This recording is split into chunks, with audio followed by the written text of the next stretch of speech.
Friends, మా వాడికి ఇప్పుడే మ్యాగీ చేశాను, ఆడుతుంది. కావాలంటే చూడండి.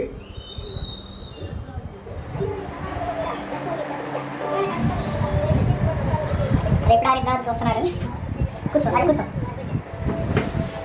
హలో ఫ్రెండ్స్, ఇప్పుడే వేడి వేడి మ్యాగీ చేశాను.